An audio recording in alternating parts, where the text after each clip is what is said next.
आरबीआयने एनपीसीआयच्या मार्फत रन होणाऱ्या सर्व प्रकारच्या यूपीआय पेमेंट सिस्टीममध्ये 1 जानेवारी 2024 पासून महत्त्वाचे बदल केलेले आहेत आणि हे बदल करणं आरबीआयला का गरजेचं होतं हे काही आकडेवारी पाहिल्यानंतरच तुम्हाला स्पष्ट होऊ शकेल। तेव्हा ती आकडेवारी पाहूयात। देशात यूपीआयचे वापरकर्ते आहेत 40 कोटी। 2023 या वर्षामध्ये नोव्हेंबर पर्यंत यूपीआयच्या माध्यमातून झालेली जी ट्रान्झॅक्शन होती ती होती 11 बिलियन। यूपीआय द्वारे 2023 या वर्षात झालेले जे व्यवहार होते ते होते 16 लाख कोटी रुपयांच्या पेक्षा जास्त आणि 2023 या वर्षात यूपीआय द्वारे सायबर गुन्ह्यांमध्ये चोरी झालेली जी रक्कम होती ती होती 30,000 करोड रुपये।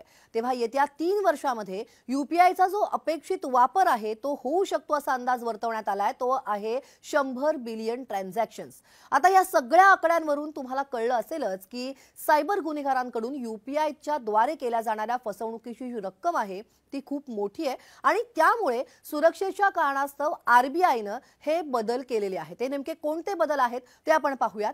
नंबर 1, जर आपण जीपे, फोन पे, पेटीएम, भीम ॲप हे यूपीआय पेमेंट फोन मध्ये जर ॲप इन्स्टॉल केलेले असतील आणि जानेवारी ते डिसेंबर 2023 या 1 वर्षाच्या काळात ज्या ॲपचा जर एकदाही तुम्ही वापर केला नसेल तर 1 जानेवारी 2024 पासून ती ॲप ब्लॉक करून सुरक्षिततेच्या कारणास्तव सस्पेंड केली जातील। नंबर 2, पेमेंट लिमिट म्हणजे डेली पेमेंट लिमिट जास्तीत जास्त 1 लाख रुपये आता असणार आहे। हा महत्त्वाचा बदल असणार आहे।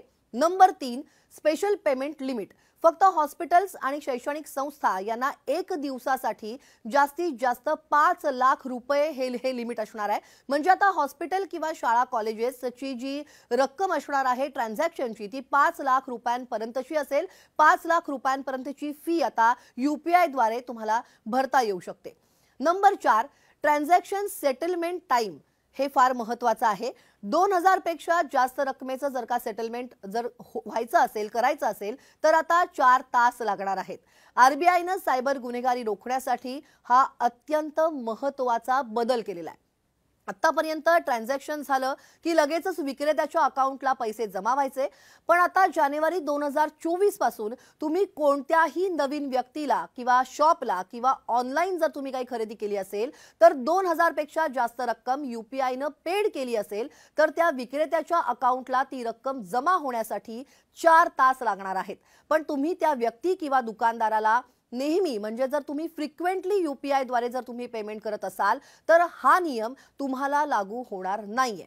आता हा सुद्धा एक महत्त्वाचा बदल आहे। आता पाहूयात number 5, UPI transaction cancellation option. इथून पुढे यूपीआय द्वारे नवीन व्यक्ती किंवा दुकानदाराला किंवा ऑनलाईन पेमेंट जर तुम्ही केलं तर 4 तासाच्या आत तुम्ही ते ट्रान्झॅक्शन कॅन्सल करू शकणार आहात आणि असं कॅन्सल केलेल्या ट्रान्झॅक्शन पेमेंटचं जे रिव्हर्ट आहे ते रिव्हर्ट होऊन मूळ अकाउंटला जमा होईल आणि असा मोठा जो उपयोग असेल तो सायबर गुन्हेगारांनी चोरलेली रक्कम परत मिळवण्यासाठी होईल किंवा चुकून दुसऱ्याच्या अकाउंटला जर का पैसे गेले असतील तर असं पेमेंट लगेचच परत हे मिळू शकणार आहे। पण याचा एक मोठा तोटा आहे। तो तोटा काय आहे तो मी तुम्हाला सांगते। जर तुम्ही नवीन ठिकाणी 2000 रुपयांपेक्षा जास्त रकमेची यूपीआय द्वारे जर तुम्ही खरेदी केली तर दुकानदार त्या वस्तूची, त्या खरेदी केलेल्या वस्तूची डिलिव्हरी आहे ती 4 तासांनी तुम्हाला देईल, कारण 4 तासात तुम्ही ट्रान्झॅक्शन कॅन्सल करू शकता आणि हे त्यालाही माहिती असेल, त्यामुळे तो रिस्क घेणार नाही। तसंच हॉटेलमध्ये जर तुम्ही जेवायला गेलात तर बिल 2000 पेक्षा जास्त झालं तर हॉटेल मालक यूपीआय ॲक्सेप्ट करणार नाही, जिथे तुम्हाला पूर्वीसारखंच डेबिट किंवा क्रेडिट कार्ड तुम्हाला वापरावं लागेल। तेव्हा हा महत्त्वपूर्ण बदल होणार आहे, तोही लक्षात घ्यायला पाहिजे।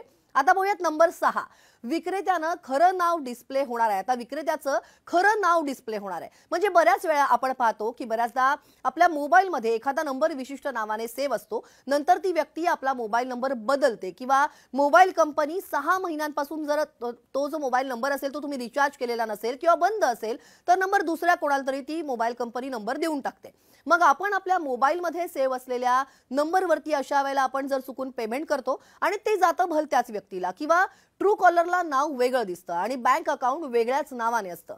इथून पुढे सिम कार्ड कोणत्याही नावाने असलं तरी बँक अकाउंट ज्या नावाने असेल तेच नाव यूपीआय पेमेंट करायच्या वेळी तुम्हाला डिस्प्ले होणार आहे। हाही एक महत्त्वाचा बदल होणार आहे। आता पाहूयात नंबर 7, यूपीआय क्रेडिट लाईन।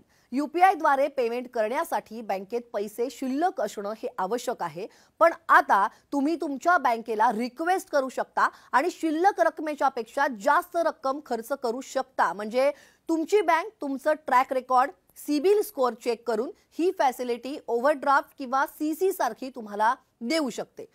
आता बघूयात नंबर 8, यूपीआय एटीएम। यासाठी आरबीआयनं जपानमधील हिताची कंपनी बरोबर कोलॅबोरेट केलेलं आहे आणि लवकरच ही जी एटीएम मशीन्स आहेत ही सगळीकडे उपलब्ध होणार आहेत।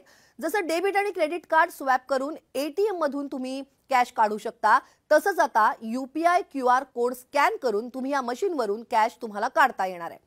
Number 9, UPI transaction charges. जर कोणी यूपीआय क्रेडिट लिमिट वापरून किंवा क्रेडिट कार्डद्वारे यूपीआय वॅलेटमध्ये पैसे जमा केलेले असतील, म्हणजे आता फक्त ही जी सुविधा आहे ही पेटीएमला उपलब्ध आहे, पण असं जर का यूपीआय वॅलेटमध्ये जर तुम्ही पैसे जमा केलेले असतील आणि त्यातून यूपीआय पेमेंट केलं असेल तर त्या विक्रेत्याला 1.1% सर्व्हिस चार्ज हा द्यावा लागणार आहे। हा सुद्धा महत्त्वाचा बदल आहे।